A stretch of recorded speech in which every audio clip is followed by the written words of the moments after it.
네, 안녕하세요, 폴님. 저희 인터뷰에 응해주셔가지고 감사드립니다. 간단한 자기소개 부탁드릴게요.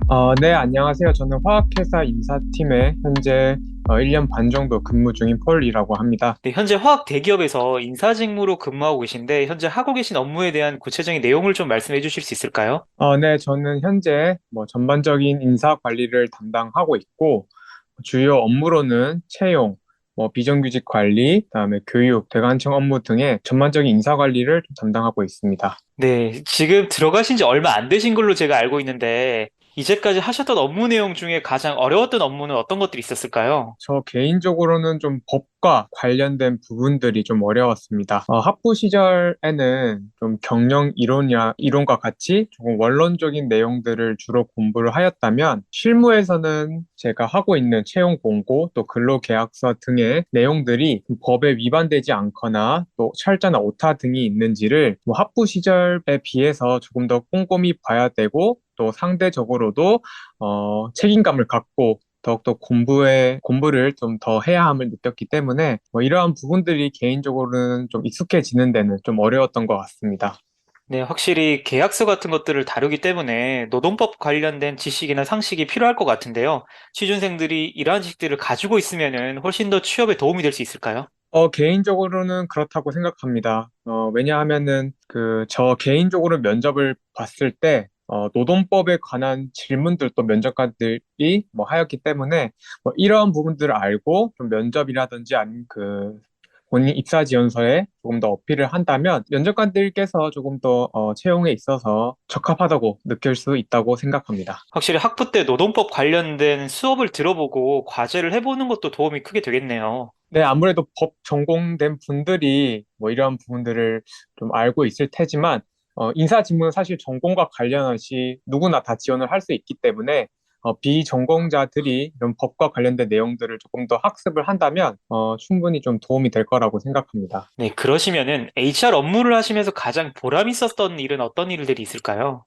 개인적으로는 좀 신입 사원들이 회사에 잘 적응하고 또 현업에서 일을 잘하는 모습을 볼 때 가장 보람이 있지 않았나 싶었습니다. HR 업무는 외부 사람이 이제 내부 직원으로 되는 일련의 과정들을 좀 케어하고 담당하는 일이라고 생각을 하는데 특히 이러한 회사의 조직 문화 등은 아무리 경력직일지라도 쉽게 적응할 수가 좀 어려운데 신입사원들이 제가 좀 운영하고 담당하는 면접 또 OT 및 교육, OJT 등을 거쳐서 현업에서 잘 적응하고 열심히 일을 하고 있는 모습을 볼 때 제가 맡은 업무를 잘 수행하고 또 이러한 모습에 있어서 가장 보람이 있었다고 생각이 듭니다. 네, 그럼 폴님의 커리어에 대해서 얘기를 좀 해볼까 합니다. 이전에 인턴 경험을 보면 마케팅도 하셨고 HR도 하셨는데요. 여러 직무 경험을 거쳐 HR로 커리어를 선택하시게 된 이유가 있을까요? 사실 솔직하게 말씀을 드리자면 HR은 사실 의도치 않게 선택하게 된 케이스입니다. 개인적으로 학부 시절에 좀 딱 원하는 직무를 고르기 어려워서 말씀하셨던 것처럼 마케팅도 업무도 잠깐 했었는데 그 당시 마케팅 업무를 하면서 이 직무를 내가 계속 수행해 나갈 수 있을까라는 느낌이 전혀 와닿지 않더라고요.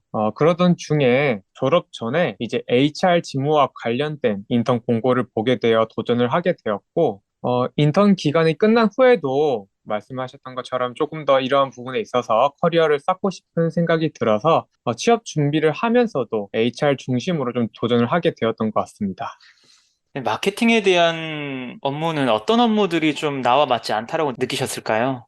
맞지 않다도 있었지만 딱 이 직무다 하는 느낌이 없었어요. 그래서 예를 들면은 마케팅 인턴을 했을 때는 브랜드 홍보라든지 아니면 관련돼서 좀 매장도 관리를 해야 되고 또 이런 부분들이 있었는데 사실 이러한 부분들이 HR 직무도 그렇지만 마케팅 직무는 조금 더 매출하고 관련된 KPI가 있었더라고요. 근데 그런 부분이 조금 더 저 개인적인 성향에 있어서는 맞지 않다고 느껴졌었고 당시에 조금 관심이 있었던 HR 직무도 한번 도전해 보고 싶었던 생각이 있었기 때문에 HR 직무로도 좀 인턴 경험을 도전했던 것 같습니다. 네, 확실히 마케팅 같은 경우에는 매출과 직결되는 KPI가 있기 때문에 좀 성향상 부담스러워 하시는 분들도 계시는 것 같아요. 네, 아무래도 그럴 것 같습니다. 네, 그렇기 때문에 그런 분들은 오히려 HR 쪽이 좀 맞을 수도 있겠네요. 그럼 HR 어떤 업무를 하시면서 이 업무가 나와 적합하다 이렇게 생각을 하셨을까요? 개인적으로 인턴 업무 때 가장 제일 먼저 했던 것이 교육 컨텐츠를 기획하고 보고하는 일이었습니다. 회사를 구체적으로 설명드리기는 좀 곤란하지만 그 회사에서 이제 저희 교육을 진행을 할 때 그 당시 저의 상사님께서 어떤 대상자들 상대로 교육을 진행을 할 건데 이러한 교육에 들어갈 콘텐츠를 저보고 기획을 좀 해달라는 요청을 하였고요.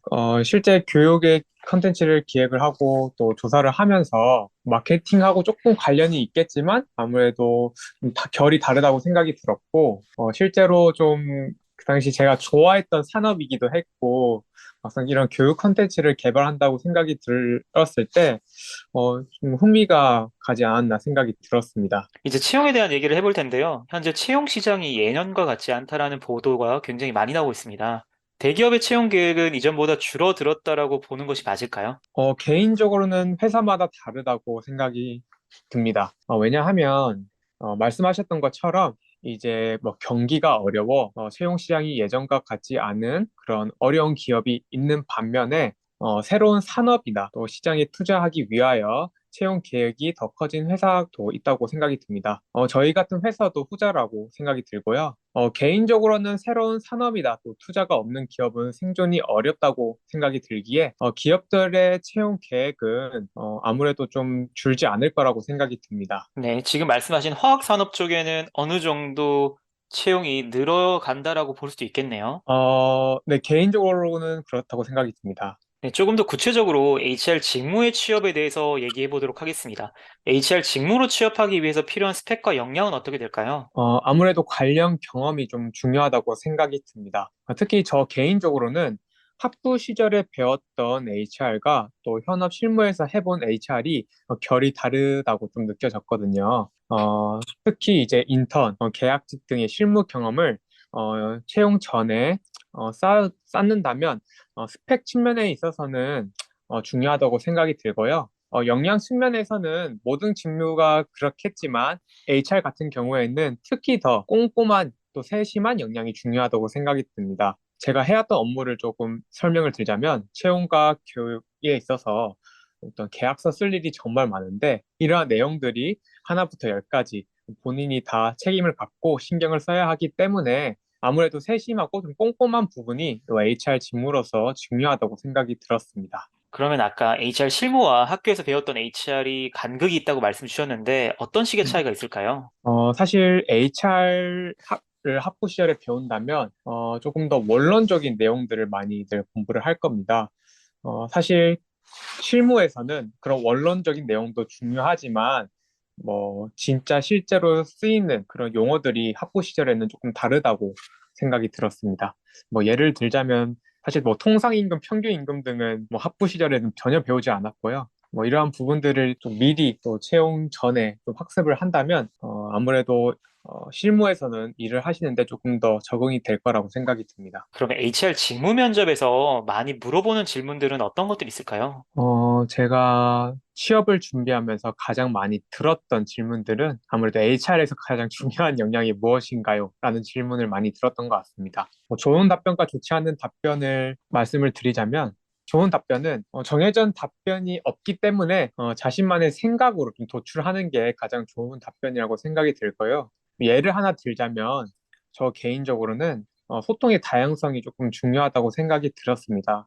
왜냐하면 HR 같은 경우에는 어느 한 특정 부서만 집중적으로 소통하기보다는 좀 모든 부서와 다양하게 소통을 하는 것이라고 생각이 들었고, 예를 들면 저는 뭐 땡땡땡 기업의 인턴으로 땡땡땡 프로젝트를 통해 뭐 80%의 만족도를 달성시켜서 이러한 역량을 뭐 향상시킨 경험이 있었고, 뭐 이런 식으로 답변을 하면은 조금 더 좋은 답변이라고 생각이 들고요. 좋지 못한 답변은 아무래도 결론이 두리뭉실하고 횡설수설하게 이야기한다고 생각이 들고, 사실 저도 취업을 준비하면서 이런 두 가지 케이스 모두 답변을 했었기 때문에 면접을 최대한 많이 보고 또 연습을 한다면 이러한 답변들을 충분히 준비할 수 있지 않을까 생각이 듭니다. 네, 그러면은 HR 직무에 맞지 않는 인재상도 있을 것 같아요. 어떤 인재상들이 HR 직무에 맞지 않을까요? 조금 추상적인 답변으로 들릴 수 있으나 소위 저희들이 말하는 좀 가벼운 이미지는 HR 직무하고 좀 결이 안 맞는 것 같습니다. 대기실이나 아니면 면접실에서 실제로 지원자분들이 좀 언변이나 행동이 가볍게 보이는 지원자분들은 좀 합격이 되게 어려운 것을 좀 많이 목격을 했고요. 이러한 분들은 HR 직무보다는 좀 다른 직무에 더 어울린다는 생각을 개인적으로 하였고, HR 직무 특성상 조금 더 면접이나 대기실에서 좀 진중한 모습이 HR에서 좀 중요하지 않을까 생각이 듭니다. 네, 요즘 HR 직무는 리크루팅, 채용 브랜딩, 신입사원 온보딩 등으로 업무가 좀 파편화되는 것 같아요. 예전에는 뭐 HRM이나 HRD를 한 번에 뽑아가지고 여러 업무를 동시에 했다라고 하면 요즘은 업무 자체가 좀 파편화된 것 같은데 지금 폴님이 보시는 HR 직무의 업무 트렌드는 어떠하실까요? 말씀 주신 것처럼 리크루팅, 채용 브랜딩, 온보딩 등도 물론 중요합니다. 그리고 저희 회사에서도 특히 그런 부분들을 아주 많이 신경을 쓰고 있고요. 그 이외의 트렌드라고 말씀을 드리면 업무 트렌드는 좀 인건비, 그 다음에 AI 시스템 등도 최근에 좀 많이 중요하다고 느껴졌습니다. 먼저 인건비 측면에서는 아무래도 물가 상승률들을 기업에서 엄청 많이 고려를 하고 있을 겁니다. 특히 최저임금 등이 상승하에 따라 기업들의 인건비 부담이 이제 해가 갈수록 커져가는 상황 속에서 기업의 입장에서 인건비를 절약을 하고 이를 효율적으로 관리를 하는 것이 좀 더 HR 직무에 있어서 좀 중요하다고 느껴졌고, AI 측면에서는 최근에 챗 GPT와 같은 자동화된 AI 프로그램이 HR 영역에서 어떻게 활용시킬 수 있을지를 조금 더 주니어 분들이 이런 것들을 공부를 하고 방안을 나름대로 제시를 한다면 충분히 이런 부분에 있어서도 대비를 할 수 있지 않을까 생각이 듭니다.